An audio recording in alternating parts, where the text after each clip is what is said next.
जय माँ कालिका। एक बार सत्यभामा ने प्रसन्न होकर लक्ष्मीपति भगवान से कहा कि मैं धन्य हो गई, मेरा जीवन सफल हो गया। मेरे जन्मदाता भी धन्य हैं, जिन्होंने मुझ जैसे त्रैलोक्य सुंदरी को जन्म दिया, जो आपकी 16 सहस्त्र स्त्रियों के बीच में आपकी प्यारी पत्नी बनी। मैंने वो कल्प वृक्ष आदि पुरुष आपके साथ नारद जी को विधि पूर्वक दान में दे दिया, लेकिन वो कल्प वृक्ष मेरे घर लहराया करता है, जिस बात को मृत्यु लोक में कोई भी स्त्री नहीं जानती है। त्रिलोकीनाथ, मैं आपसे पूछना चाहती हूँ, कार्तिक महात्म्य की कथा सुनाइए।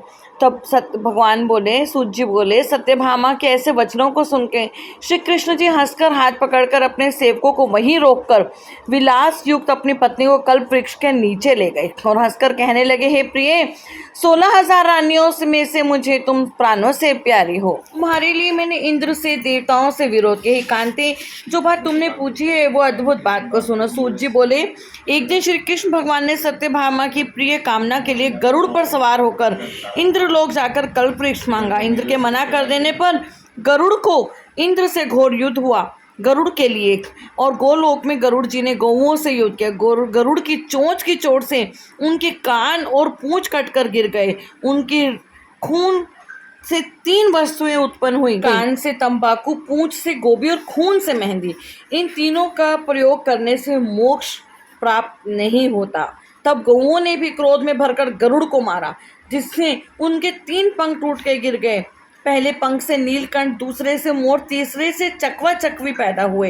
हे प्रिय, इनके दर्शनों से ही शुभ फल की प्राप्ति होती है। ये सुनकर सत्यभामा बोली, हे प्रभु, मैंने पिछले जन्म में कौन कौन से दान, व्रत व जप नहीं किए, मेरा कैसा स्वभाव था तथा मैं किसकी पुत्री थी, मृत्यु लोक में मुझे जन्म क्यों लेना पड़ा, मैंने ऐसे कौन सा शुभ काम किया जो मैं आपकी अर्धांगिनी बनी। कृष्ण बोले, हे प्रिय, जो तुमने पहले जन्म में शुभ काम, पहले जन्म में जमाने में सतयुग के अंत में मायापुरी में अत्रि गोत्र में देव शर्मा नाम का एक ब्राह्मण था। वेद वेदांत का जानने वाला। रोज वो अपने घर आने वाले अतिथियों की सेवा, हवन, सूर्य भगवान की पूजा करता था। उसका तेज सूर्य के समान तेजस्वी था। उसने जब वृद्धावस्था आई तो गुणवती नाम की कन्या हुई।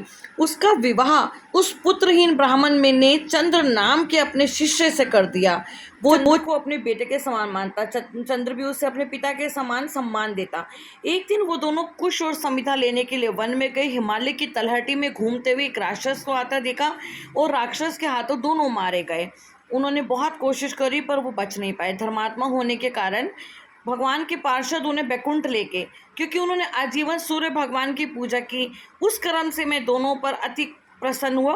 शिव, सूर्य, गणेश जी और देवी, इन सब देवताओं की पूजा करने वाले सब स्वर्ग को जाते हैं। मैं एक होता हुआ भी काल और कर्मों के भेद से 5 प्रकार का हूँ। जैसे जैसे एक देवदत्त, पिता, भाई आदि नामों से बोला जाता है।